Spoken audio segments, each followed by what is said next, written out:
প্রিয়র চেয়েও প্রিয় পদ্মবতী, আমার পাপের রাজত্বে তোমার আগমন ভূমিকম্পের মতো ছিল। যখনই দেখি তুমি দাঁড়িয়ে আছো, আমার হৃৎপিণ্ড থমকে যায়। চোখের সামনে 6 বছরে গড়ে তোলা ভারী দেয়াল ভেঙে চুরমার হয়ে যায়। আমার চোখের মণি পদ্মজা, তোমার ওই দু চোখের অবিশ্বাস্য চাহনি আমাকে ছিন্ন ভিন্ন করে ফেলে। আমার কথা হারিয়ে যায়, আমি স্তব্ধ হয়ে যাই। খারাপের মাঝেও ভালো থাকার মন্ত্র ছিল তোমার ওই দৃষ্টি। সেই দৃষ্টিতে যখন ঘৃণা দেখতে পাই, আমার বুক পুড়ে যায়, আমার মস্তিষ্ক ফেটে যায়। তোমার আহত মুখশ্রী দেখে আমার শরীরের চামড়া ঝলসে যায়। তোমার চোখের জল দেখে সমুদ্র আশ্রে পড়ে মাথার উপর। আমার মিথ্যাচার, আমার প্রতারণা তোমাকে কষ্টের ভুবনে ছুঁড়ে ফেলে। বিষাদের ছায়া ঢেকে যায় তোমার চোখ।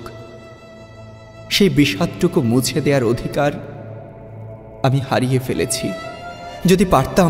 যদি পারতাম আকাশের মেঘ হয়ে তোমার কাজল কালো আঁখি ছুঁয়ে সবটুকু বিষাদ ধুয়ে মুছে সাফ করে দিতাম। আমার প্রথম ও শেষ ভালোবাসা। তুমি একটু দূরে সরলেই যে আমি মনে মনে পুরো পৃথিবী ভস্ম করে দেওয়ার ইচ্ছে পুষি। সেই আমি পরিষ্কার দেখতে পেলাম তোমার আমার পথ চলা এখানেই শেষ। আমি শান্ত পাথরের মতো স্থির হয়ে যাই, গন্তব্য হারিয়ে ফেলি। এই ভুবনে তুমি আমার শেষ আশ্রয়স্থল ছিলে। আমার সাথে তখন যোজন যোজন দূরত্ব।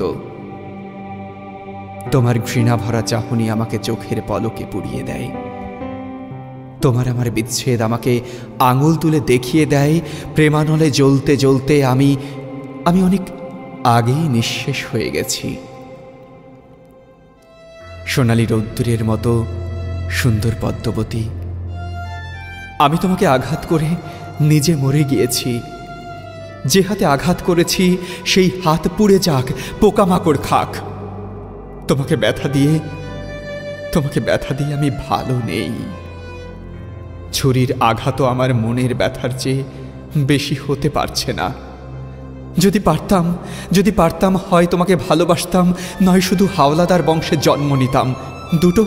দুটো একসাথে গ্রহণ করতাম না। দুই সত্তা মস্তিষ্কের দ্বন্দ্ব আমাকে পুড়িয়ে নিচ্ছে। আমি নিষ্ঠুর, তুমি মায়াবতী। আমি ধ্বংস, তুমি সৃষ্টি। আমি পাপ, তুমি পবিত্র। আচ্ছা, এত অমিলে কেন হলো মিলন? কেন কালো অন্তরে ছড়িয়েছিলে ফুলের সুবাস? আমাকে ধ্বংস করার কি অন্য কোনো অস্ত্র ছিল না? এমন কঠিন কষ্ট কেন দেয়া হচ্ছে আমাকে? তোমার ব্যথায় আমি দগ্ধ হচ্ছি। তোমার কান্না, তোমার আর্তনাদ আমার মস্তিষ্কের প্রতিটি নিউরনকে কাঁপিয়ে তোলে। মনে হয় মাথার ভেতরে পোকারা কিলবিল করছে। বিচ্ছেদের বিষাক্ত ছোবলে নীল হয়ে যাচ্ছি আমি। আমাকে বাঁচাও। শূন্য আকাশে গাংচিল যেমন একা, আমিও তেমন একা। প্রতিটি মুহূর্ত আমাকে অনুশোচনায় দগ্ধ করে। একাকে নীরবে সহ্য করি, এটাই তো আমার প্রাপ্য। মেয়েগুলোকে বাঁচাতে চেয়েও বাঁচাতে পারিনি। বুকের উপর পাথর চেপে পাঠিয়ে দিয়েছি বহু দূরে। যখন তাদের জাহাজে তুলে দিয়েছি, আমার দিকে করুণ চোখে তাকিয়েছিল তারা। ব্যথিত হৃদয়ে প্রথমবারের মতো অনুভব করে তারাও তো আমার মতো কষ্ট পাচ্ছে। কিন্তু তখন আমার আর সামর্থ্য ছিল না।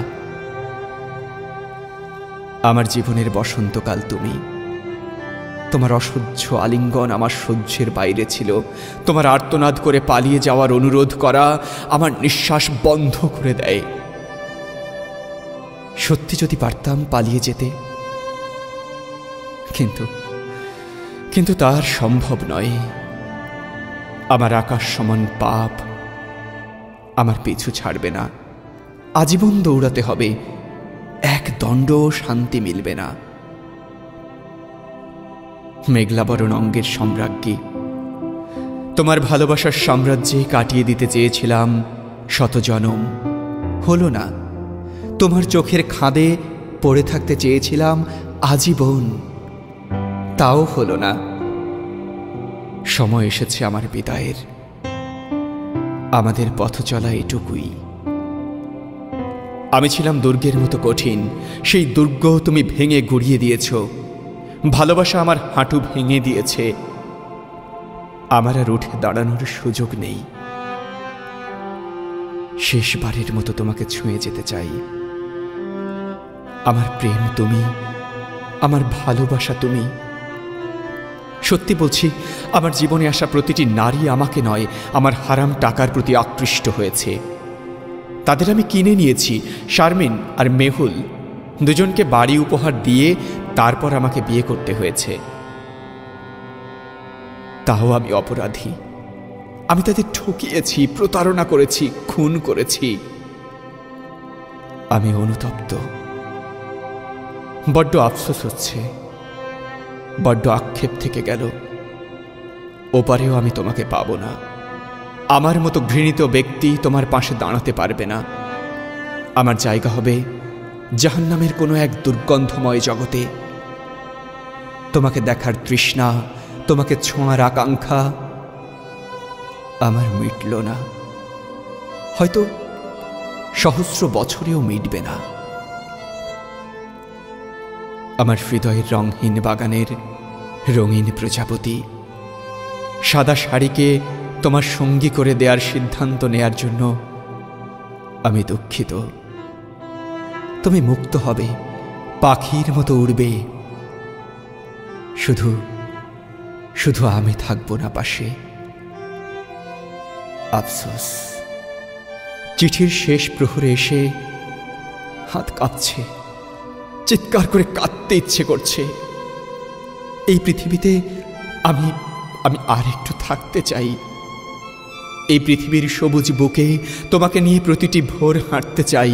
আমাদের ভালোবাসার জ্যোৎস্না রাতগুলো আর একটু দীর্ঘ হলে কি এমন ক্ষতি হতো? আমাদের প্রেমের পরিণতি এত নিষ্ঠুর কেন হলো? তোমার ওই ঘোলাটে চোখের মায়াজাল ছেড়ে চলে যেতে ভীষণ কষ্ট হচ্ছে, কিন্তু যেতে হবেই, আর থাকা যাবে না। সময় পেরিয়ে যাচ্ছে। তোমার কোনো ক্ষতি হওয়ার আগে আমাকে সব কীটদের নিয়ে এই পৃথিবী ছাড়তে হবে। আমার আধার জীবনের জোনাকি, সৃষ্টিকর্তাকে বলো আমাকে যেন আর একটাবার সুযোগ দেয়া হয়। এই পৃথিবীতে আবার যেন পাঠানো হয়। পৃথিবীর বুকে তো জায়গা সম্পদের অভাব নেই, আরেকটা জীবন আমি কি পেতে পারি না? তখন আমি কঠিন পরীক্ষা দেব। তোমাকে পেতে আগুনের উপর দিয়ে হাঁটব, ভাঙা কাচের ধারে পা ছিন্ন ভিন্ন করে হলেও আমি আমি তোমাকেই জিতে নেব, তোমাকেই। থাকবে না কোনো অন্ধকার জগতের হাতছানি। তৈরি হবে তোমার আমার প্রেমের উপাখ্যান। আমাদের ভালোবাসা দেখে জ্যোৎস্না ও তারকারাজি ঝলমলিয়ে উঠবে। আমাদের আবার দেখা হবে, কোনো না কোনো ভাবে আবার দেখা হবে, দেখা হতেই হবে। নিজের খেয়াল রেখো, ঠিকমতো খাওয়া দাওয়া করো। পূর্ণা মা হেমলতার কাছে নিশ্চয়ই ভালো আছে, চিন্তা করো না। পারলাম না আরো কটা দিন তোমাকে আগলে রাখতে। ক্ষমা করো আমায়, ক্ষমা করো। অতৃপ্ত আমি মৃত্যুকে তৃপ্তি হিসেবে গ্রহণ করছি, তৃপ্তি হিসেবে গ্রহণ করছি। ইতি আমির হাওলাদার।